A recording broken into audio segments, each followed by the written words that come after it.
The following is a production of Neural Network Media and is completely AI generated. It is intended for entertainment and educational purposes only.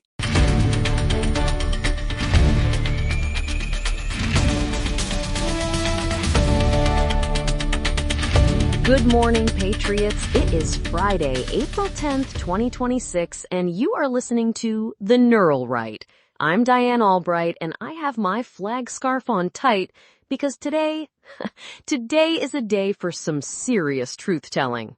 And I'm Ray Miller. I've got the white paper stacked to the ceiling, the coffee is blacker than a globalist soul, and we are ready to dive into the fire. Listen to me. They don't want you to hear what we're saying today.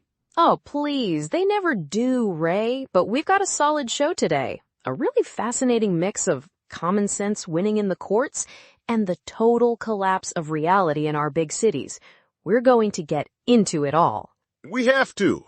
After yesterday's deep dive into those ridiculous anxiety bags for Gen Z and the secret undocu-graduations in California, I didn't think I could get more fired up, but then I saw the news this morning.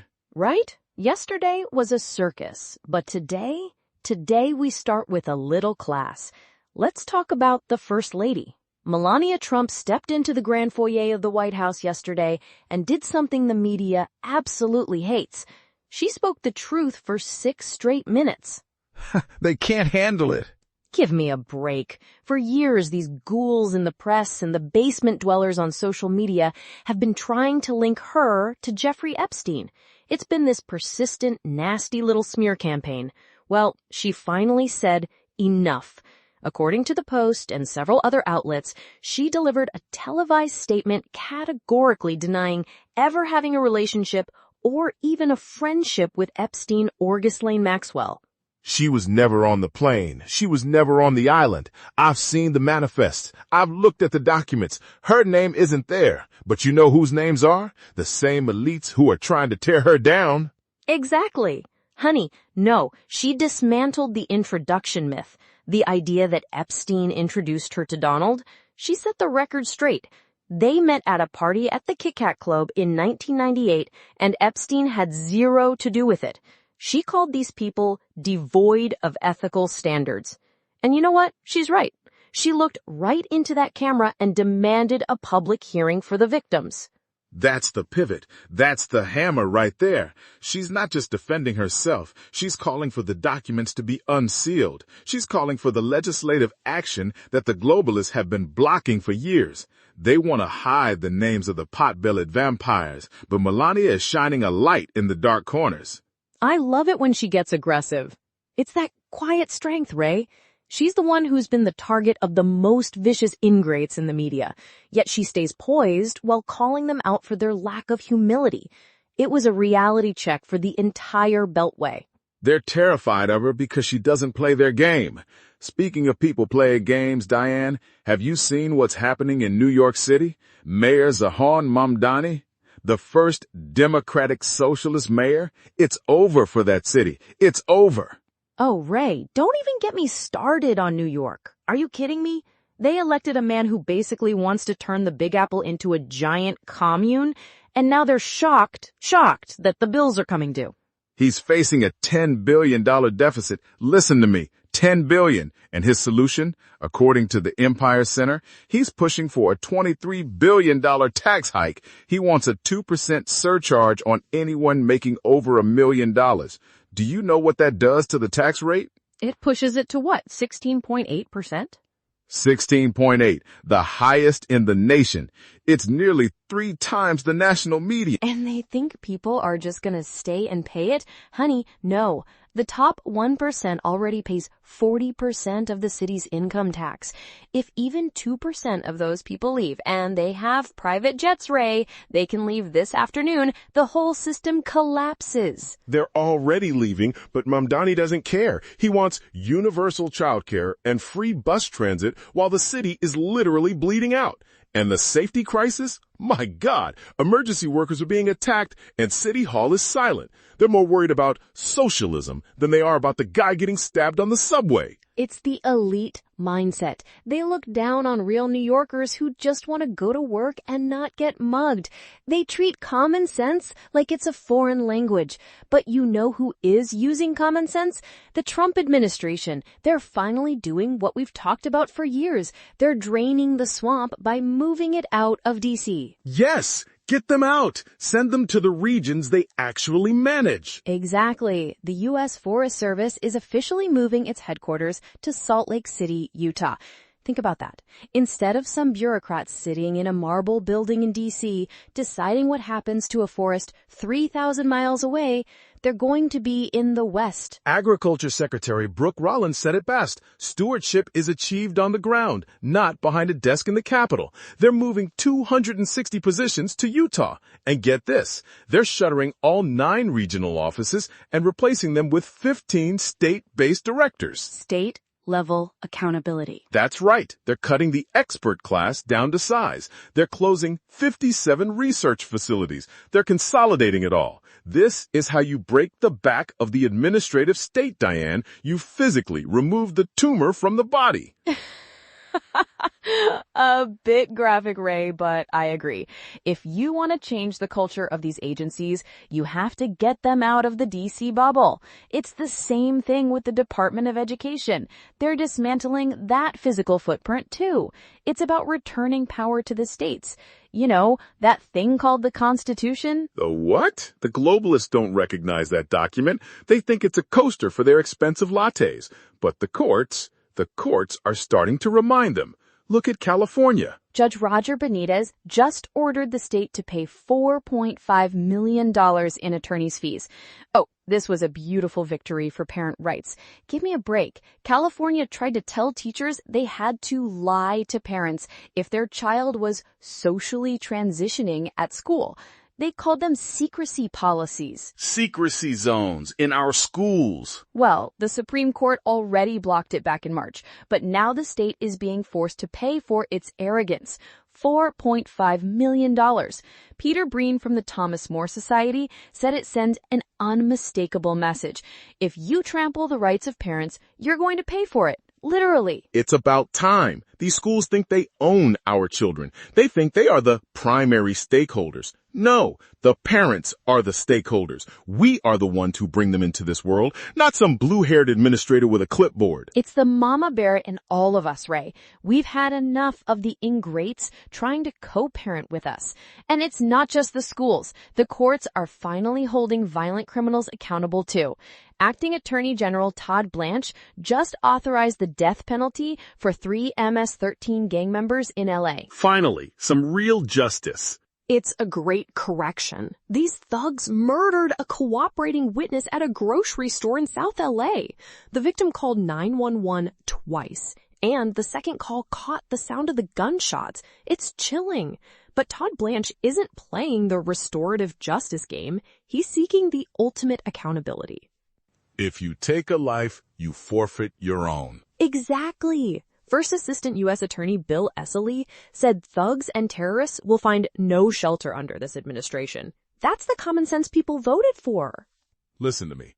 We need that same energy in Virginia. Governor Abigail Spanberger is trying to wear this moderate mask, but the mask is slipping, Diane. It's slipping fast. Oh, please. She's a former CIA officer. She knows how to run an op.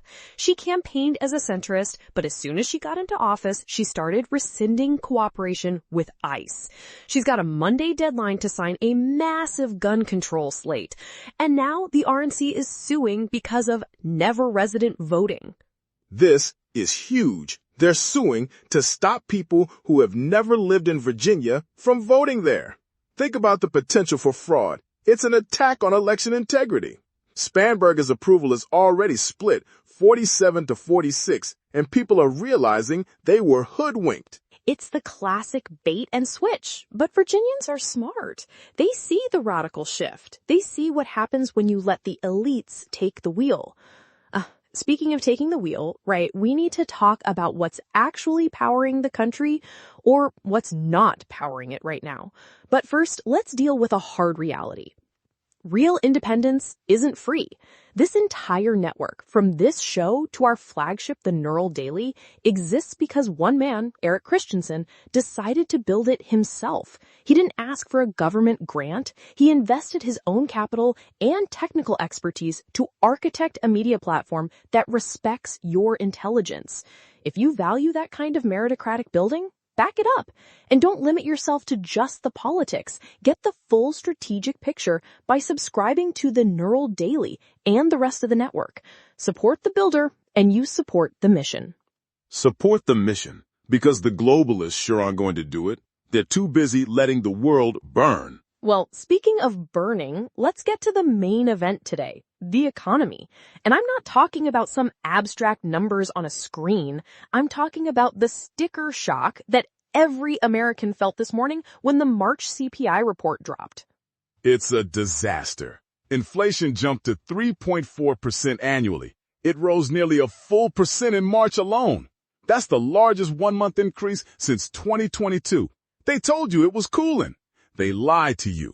Are you kidding me? Gas is past $4.17 a gallon. That's up 70 cents in a single month. And it's not just the pump, Ray. According to the Food Institute, these fuel surcharges are like tariffs 2.0. Every Amazon delivery, every grocery truck, they're all tacking on fees because diesel is through the roof. And why is it through the roof? Because of the Iran factor. The conflict in the Strait of Hormuz is strangling the world's oil supply.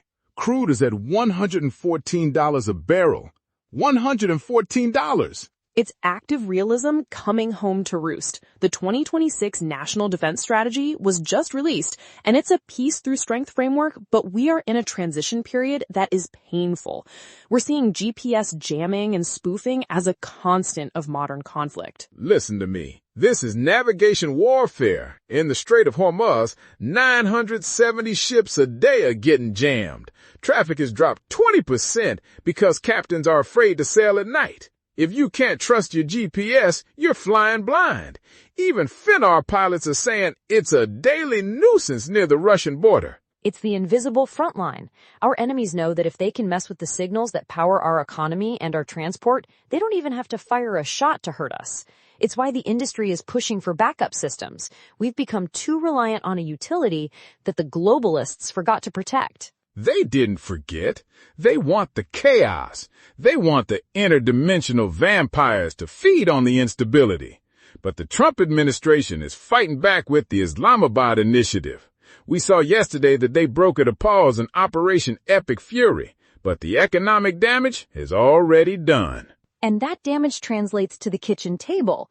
People are seeing their grocery costs about to jump another 10%. Because of these diesel surcharges, it's a kitchen table crisis. And the elites in D.C. are still talking about green energy transitions. Honey, no, we need oil, and we need it now. We need energy independence. We need to stop begging these regimes for fuel while they jam our ships and spoof our planes. It's over for the old way of doing things. The 2026 NDS demands that our allies bear more of the burden, and it's about time. Why are we subsidizing the defense of people who hate us? You're gonna blow a gasket. But you're right, it's about common sense realism.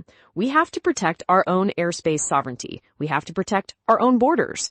And speaking of protecting things, did you see the CDC report? U.S. fertility rates are at an all-time low. 53 births per 1,000 women. It's a demographic collapse.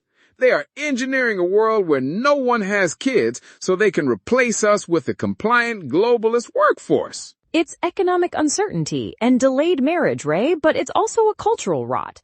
People don't feel stable enough to have families. That's why the pro-natalist movement is picking up steam. We need to make it possible for real Americans to have big, beautiful families again. That's why we're going to the moon. Did you see Artemis II? The Integrity capsule is splashing down tonight. They went 700,000 miles. They broke the record set by Apollo 13. I love the name, Integrity. We could use more of that down here. They'll be hitting the atmosphere at 25,000 miles per hour tonight off the coast of San Diego. It's a historic moment. Commander Reed Weissman and his crew, they're showing what American ambition looks like when it's not being throttled by DEI mandates. Exactly. The Trump administration just ramped up the offensive against DEI with a new executive order. They're demanding compliance from federal contractors. No more social engineering on the taxpayer's dime. We're going back to merit. We're going back to excellence. It's the only way we survive, whether it's in space, in the courts, or at the grocery store. We are seeing a great correction across the board. It's messy, it's loud, and the ingrates are screaming every step of the way. But common sense is finally making a comeback. It's a war, a literal war for the soul of this country. And tonight, when that capsule splashes down, it'll be a sign that we can still do great things when we focus on reality instead of them woke fantasies. Well said, Ray. We've covered a lot of ground today, from Melania's stand against the media ghouls to the economic reality of $4 gas and the fight for our children's futures. It's a busy world, but we're going to keep giving you that daily dose of common sense. Get your tactical bath salts. Get your brain force. Stay alert. Stay dangerous. And keep your eyes on the skies. They don't want you to know the truth, but we'll never stop telling it. Oh, give me a break, Ray. Just drink your bone broth. Patriots, thank you for joining us. We'll be back on Monday to see if Spanberger actually signs those bills or if common sense prevails in the Commonwealth. Have a wonderful weekend, hug your kids, and keep the faith. And buy American.